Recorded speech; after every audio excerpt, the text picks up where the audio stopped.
ആർജിക്കർ ബലാത്സംഗ കൊലപാതക കേസിൽ കോടതി വിധി ഉടനുണ്ടാകും. പ്രതിയെ സിയാൽദ കോടതിയിൽ എത്തിച്ചിട്ടുണ്ട്. കോടതിക്ക് മുന്നിൽ വൻ പോലീസ് സംഘത്തെ വിന്യസിച്ചിട്ടുണ്ട്. വിനിത വിജി അവിടെ തുടരുന്നു വിവരങ്ങളുമായി. വിനിത, ഉടൻ തന്നെ ഉണ്ടാകും വധശിക്ഷ ആയിരിക്കുമോ, ജീവപര്യന്തമായിരിക്കുമോ? ആ ഒരൊറ്റ കാര്യത്തിലാണ് ലോകം ഉറ്റുനോക്കുന്നത്.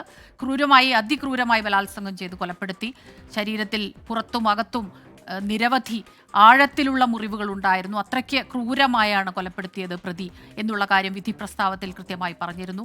ഈ പ്രതിയുടെ മാതാവും തക്ക ശിക്ഷ തന്നെ, കൊലക്കയർ തന്നെ നൽകണം എന്നുള്ള രീതിയിൽ തന്നെയാണ് പറഞ്ഞിട്ടുള്ളത്. അത് ഒരു വളരെ നിർണായകമായ ഒരു പ്രതികരണമായിരുന്നു ആ മാതാവിൻ്റെ ഭാഗത്തു നിന്ന്. തൻ്റെ മകൻ തെറ്റു ചെയ്തിട്ടുണ്ടെങ്കിൽ തീർച്ചയായും അത്തരത്തിലൊരു ശിക്ഷ തന്നെ നൽകണമെന്ന ഒരു മാതാവ് പറയുമ്പോൾ, അപ്പോൾ ലോകം മുഴുവൻ ഈ കാര്യം ചർച്ച ചെയ്തിരുന്നു.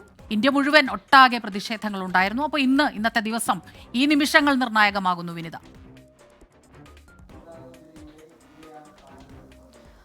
തീർച്ചയായും സ്മിത, ഇതാ ഇപ്പോൾ CBI കോടതിയിൽ ആവശ്യപ്പെട്ടിരിക്കുന്നു. പ്രതിക്ക് വധശിക്ഷ തന്നെ നൽകണമെന്നാണ് CBI ആവശ്യപ്പെട്ടിരിക്കുന്നത്. വധശിക്ഷയിൽ കുറഞ്ഞതൊന്നും പ്രതി അർഹിക്കുന്നില്ല എന്നും CBI ആവശ്യപ്പെട്ടിരിക്കുകയാണ്. കേസിന്റെ മറ്റ് നടപടിക്രമങ്ങൾ ഇപ്പോൾ പുരോഗമിക്കുകയാണ്. അതേസമയം ചില വിചിത്രവാദങ്ങൾ പ്രതി കോടതിയിൽ ഉന്നയിക്കുന്നുണ്ട്. അതിലേറ്റവും പ്രധാനമായും പറയുന്നത് തന്നെ ചില പേപ്പറുകളിൽ ഒപ്പുവെക്കാൻ നിർബന്ധിച്ചു എന്നാണ് പറയുന്നത്.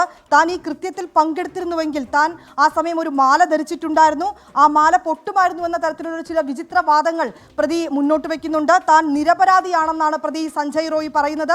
ഒപ്പം തന്നെ താൻ ഈ കൊലയോ അല്ലെങ്കിൽ ഇത്തരത്തിലേക്കുള്ള ലൈംഗിക അതിക്രമമോ താൻ നടത്തിയിട്ടില്ലെന്നും പ്രതി ആവർത്തിക്കുകയാണ്. തന്നെ കേൾക്കാതെയാണ് ഈ കേസുമായി മുന്നോട്ട് പോയത്, ചില പേപ്പറുകളിൽ ഒപ്പിടാൻ തന്നെ നിർബന്ധിച്ചു തുടങ്ങിയ വിചിത്രവാദങ്ങളൊക്കെയാണ് പ്രതി ഈ ഘട്ടത്തിൽ ഉന്നയിക്കുന്നത്. പക്ഷേ അതേസമയം ഈ കൃത്യമായിട്ടുള്ള തെളിവുകൾ ഞങ്ങളുടെ പക്കലുണ്ടെന്നും ഈ പ്രതിക്കെതിരെ സമൂഹത്തിന് മാതൃകയാവുന്ന തരത്തിലുള്ള ഒരു പണിഷ്മെന്റ് നൽകണമെന്നുമാണ് CBI ആവശ്യപ്പെട്ടിരിക്കുന്നത്. അത് വധശിക്ഷയിൽ കുറഞ്ഞ മറ്റൊന്നും പ്രതി അർഹിക്കുന്നില്ല എന്നും CBI പറയുന്നുണ്ട്. ഇന്ന് രാവിലെ തന്നെ ഈ പ്രതി സഞ്ജയ് റോയുടെ മാതാപിതാക്കളുടെ ഒരു പ്രതികരണം വന്നിട്ടുണ്ടായിരുന്നു. അതിലൊരു പക്ഷേ വധശിക്ഷ തൻ്റെ മകന് ലഭിച്ചാൽ പോലും താൻ അതിനെ എതിർക്കുകയില്ല എന്നാണ് ഈ പ്രതിയുടെ മാതാവ് പറഞ്ഞത്. കാരണം ഒരു മകൾ നഷ്ടപ്പെട്ട അമ്മയുടെയും അച്ഛൻ്റെയും ഒക്കെ വേദന തങ്ങൾക്ക് മനസ്സിലാക്കാൻ കഴിയുമെന്നും പറഞ്ഞിട്ടുണ്ടായിരുന്നു. സ്മിത സൂചിപ്പിച്ചതുപോലെ തന്നെ അതിക്രൂരമായിട്ടുള്ള ലൈംഗിക അതിക്രമമാണ് ആർജിക്കറിലെ ആ റെസിഡന്റ് വനിതാ ഡോക്ടർക്ക് നേരിടേണ്ടി വന്നിട്ടുണ്ടായിരുന്നത്. പിന്നാലെ കൊലപാതകം ഉണ്ടാകുന്നു. പോസ്റ്റ്മോർട്ടം റിപ്പോർട്ടിലേക്ക് അടക്കം പറയുന്നത് ആ ശരീരത്തിൽ ഇനി മുറിവേൽക്കാൻ ഒരു ഭാഗം പോലും ഉണ്ടായിരുന്നില്ല, അത്രയും നീചമായിട്ടുള്ള ഒരു അതിക്രമമാണ് നേരിടേണ്ടി വന്നതെന്നാണ് പറഞ്ഞിട്ടുണ്ടായിരുന്നത്. ഇപ്പോൾ കോടതിയിൽ നടപടിക്രമങ്ങൾ പുരോഗമിക്കുകയാണ്. 2024 ഓഗസ്റ്റിലാണ് 9-നാണ് ഈ കൊലപാതകം ഉണ്ടാകുന്നത്. ഒപ്പം തന്നെ ഈ കോളേജിലെ സെമിനാർ ഹാളിൽ മൃതദേഹം കാണുന്നു ഈ വനിതാ ഡോക്ടറുടെ.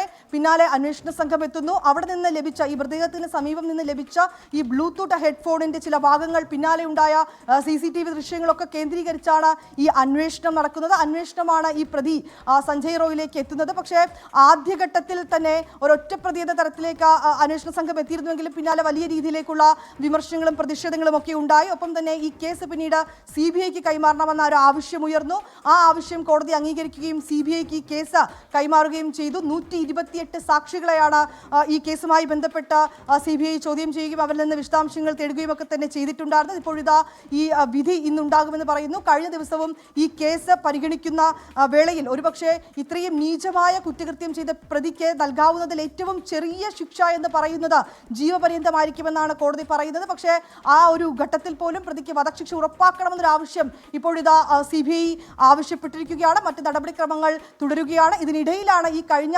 പ്രാവശ്യമൊക്കെ ഈ പ്രതി മുന്നോട്ട് വെച്ചത്, മറ്റു ആളുകൾക്ക്, ഈ സഞ്ജയ് റോയ് മുന്നോട്ട് വെച്ചത് മറ്റു ആളുകൾക്കൊക്കെ തന്നെ ഈ കേസിൽ പങ്കുണ്ട്, അവരെ സംരക്ഷിക്കുന്നതിന് വേണ്ടിയാണ് ഇത്തരം നടപടി എന്നൊക്കെയാണ് പറഞ്ഞത്. എന്നാൽ ഇപ്പോഴിതാ ഒരു വിചിത്രവാദം ഉന്നയിക്കുന്നു. തന്നെ നിർബന്ധിച്ച് ചില പേപ്പറുകളിൽ ഒപ്പുവയ്പ്പിച്ചതാണ്, തൻ്റെ ഭാഗം കേൾക്കാൻ തയ്യാറായിട്ടില്ല, ഈ സമയത്ത് താൻ ഒരു മാല ധരിച്ചിട്ടുണ്ടായിരുന്നു, അങ്ങനെ ഒരു കൊലപാതകത്തിലോ അല്ലെങ്കിൽ ഒരു ലൈംഗിക അതിക്രമമോ താൻ നടത്തിയിരുന്നുവെങ്കിൽ ആ മാല പൊട്ടുമായിരുന്നുവല്ലോ എന്നുമൊക്കെയാണ് ചില വിചിത്രവാദങ്ങൾ പ്രതി മുന്നോട്ട് വയ്ക്കുന്നത്. താൻ നിരപരാധിയാണെന്നും പ്രതി ആവർത്തിക്കുകയാണ്. മറ്റു നടപടിക്രമങ്ങൾ പുരോഗമിക്കുകയാണ്. ആർജിക്കർ മെഡിക്കൽ കോളേജിലെ കേസിൽ ശിക്ഷാവിധി, പ്രതിക്കുള്ള ശിക്ഷാവിധി ഉടനുണ്ടാകും. വിനിത വിജയാണ് വിവരങ്ങളുമായി നമുക്കൊപ്പം ചേർന്നുകൊണ്ടിരിക്കുന്നത്.